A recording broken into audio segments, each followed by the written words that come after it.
Security exchange কমিশনের সাথে বৈঠক শুরু করেছে বিশ্বব্যাংকের প্রতিনিধিরা। বিএসইসি থেকে বিস্তারিত জানাতে যুক্ত হচ্ছেন সেলিয়া সুলতানা। সেলিয়া, আজকের বৈঠকে কোন কোন বিষয়ে আলোচনা হতে পারে, কি কি তথ্য আছে আপনার কাছে জানাবেন? মূলত আপনারা জানেন যে বিশ্বব্যাংক কিন্তু এরই মধ্যে কিন্তু বলেছে যে তারা আর্থিক খাত সংস্কারে বাংলাদেশ এই অন্তর্বর্তীকালীন সরকারের যে উদ্যোগগুলো রয়েছে সেগুলোর অংশীদার হতে চায় এবং তারা বলছেন তারা যে কোনো ধরনের সহায়তা করতে প্রস্তুত। তারই অংশ হিসেবে কিন্তু এই আর্থিক খাত সংস্কার এবং বিভিন্ন উন্নয়ন ক্ষেত্রে যে বিশেষ করে ঋণগুলো দেওয়ার কথা আসছে, সেখানে কিন্তু আর্থিক খাত সংস্কারের ক্ষেত্রে এই যে বিএসইসির যে সংস্কার সেটিও কিন্তু খুবই গুরুত্বপূর্ণ। কারণ হচ্ছে এটি কিন্তু আপনারা জানেন যে বিনিয়োগকারীরা, যারা ক্ষুদ্র বিনিয়োগকারী, শেয়ার বাজার এই জায়গাগুলোর সাথে কিন্তু একটি বিশাল বিনিয়োগকারী এবং জনগোষ্ঠী জড়িত এবং সেখানে স্বার্থও জড়িত রয়েছে।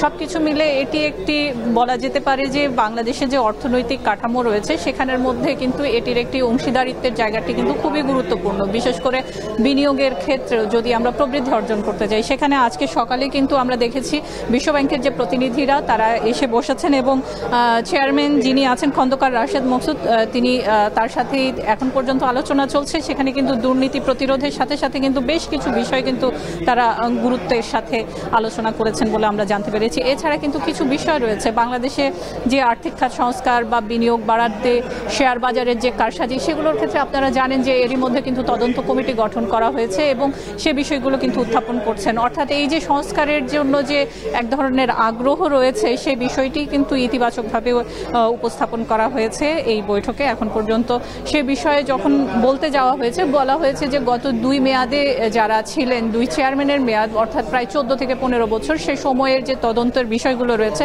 শেয়ার বাজারের যে কারসাজিগুলো রয়েছে সেগুলোর তদন্ত রিপোর্ট হয়তো খুব শিগগিরই পাওয়া যাবে। এটি গত বলা যেতে পারে যে 3 সপ্তাহ হলো। সেক্ষেত্রে হয়তো এই রিপোর্টটি তারা চাইবেন পরবর্তী যে ঋণ দিতে যাওয়ার ক্ষেত্রে এটি তার আগেই হয়তো বিশ্বব্যাংকে এটি দিতে হবে।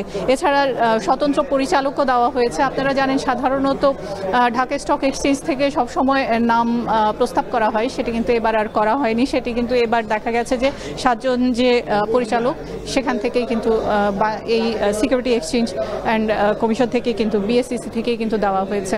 তো এই যে একটি ইতিবাচক যে অঙ্গীকার নিয়ে যে শুরু করা, সে বিষয়গুলোই কিন্তু মূলত উত্থাপন করা হচ্ছে এবং অন্যদিকে যে বিদ্যমান এবং নতুন যে বিনিয়োগের মাধ্যমে কর্মসংস্থান সৃষ্টি করতে চাই সে বিষয়গুলো কিন্তু জানিয়েছে বিশ্বব্যাংক এবং তারা বলছে যে অন্তত প্রতি বছর যেন 2 মিলিয়নের মতো বাংলাদেশি যুবকরা যেন চাকরি পায় এবং সে বিনিয়োগকারী বা স্টক এক্সচেঞ্জে যেন মানুষ আসে এবং তাদের আস্থা যেন ফিরে আসে। এই বিষয়গুলোই কিন্তু গুরুত্ব পাচ্ছে আলোচনায়। হয়তো আর কিছুক্ষণের মধ্যেই শেষ হবে এই আলোচনা, তারপর আমরা বিস্তারিত জানতে পারবো। বাংলাদেশ সিকিউরিটি এক্সচেঞ্জ কমিশনের সাথে বৈঠক করছে বিশ্বব্যাংকের প্রতিনিধিরা, সে বিষয়ে জানাতে আমাদের সঙ্গে যুক্ত ছিলেন সেলিয়া সুলতানা। এবার